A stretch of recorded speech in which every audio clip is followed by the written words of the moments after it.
I just got out of my shower. My hair is a little messy, so please bear with me for a second. It's gonna take about three minutes.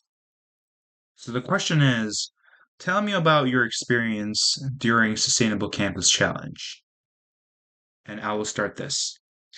Thank you for that question. I am really excited and confident to speak about this because I recently got asked to write a testimonial on this exact moment and experience. So, for those of you who don't know what Sustainable Campus Challenge means, it is a program for high school students to investigate what kind of environmental factors or impacts that you have on the campus. Specifically for our experience, I gathered 15 to 20 students from Corona del Mar High School from Corona del Mar High School to investigate what kind of environmental factors we can investigate on campus. We basically did three things. First, research, second, interview and survey, and lastly, campus audit. First, we started with research because we have to educate ourselves first before spreading our knowledge to other people, right? So, first, we collected data about what even is the state law? What is SB 100, a California state law that defines the sustainability goal converting into renewable energy by this certain year, for example, 2050, 2075, and stuff like that. We got ourselves familiar with those legislative laws, and then we got ourselves familiar with some unfamiliar words such as what should I say? I can think of any energy vampire or food swamp and stuff like that. And then we moved on to the survey section and interviewing people. We were able to interview friends, families, teachers, faculty member, and even strangers.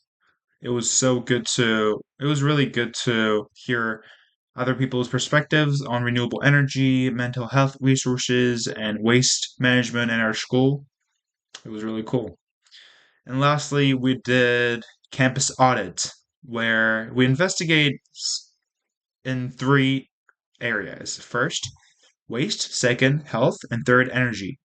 In terms of waste, we saw a lot of weaknesses in terms of waste management because many food from our cafeteria they were thrown away into non-recycling bins without having a lot of recovery system or recycling methods. And second, in terms of water waste, we found this problem. Do you guys know this press down button faucet that you have to press so that you can get water out of it?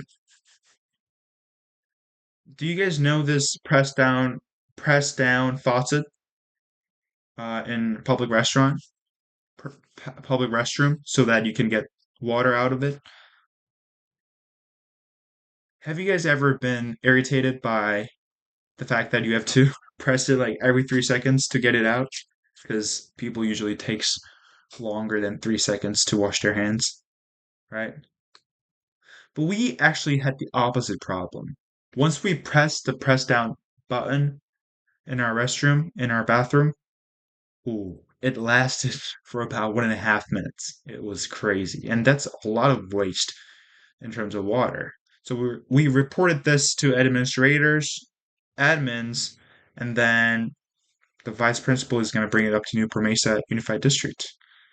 There are some problems that I want to talk about, but it can be a little technical, so I'll skip it for now. And we were able to recognize those hidden, hidden, the hidden, hidden mental resources and stuff like that in our campus, so it was really good to recognize them. In terms of leadership, I learned so much. First, delegation. I learned how to assign tasks to other people. I was like a perfectionist and I never held like significant leadership role, so I didn't know what to do.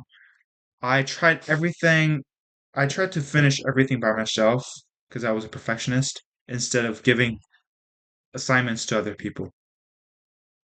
But uh, but at the end of the day, I learned how important it is to work with other people because I learned the best by talking to people and getting feedback from our team members.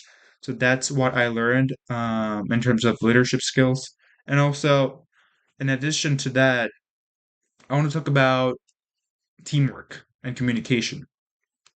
I learned how important it is to respect people's busy schedules and different responsibilities they have because it is really hard to mobilize them and make them stay motivated.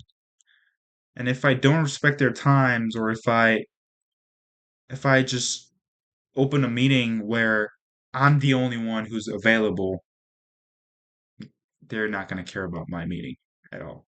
So I thought it was really important to respect their time and ask their availability and ask them to do work essentially because what's the point of working as a team if I want to do everything by myself. So that was my leadership experience even though I've taken some presidential role, but it was definitely a lot to learn from this moment.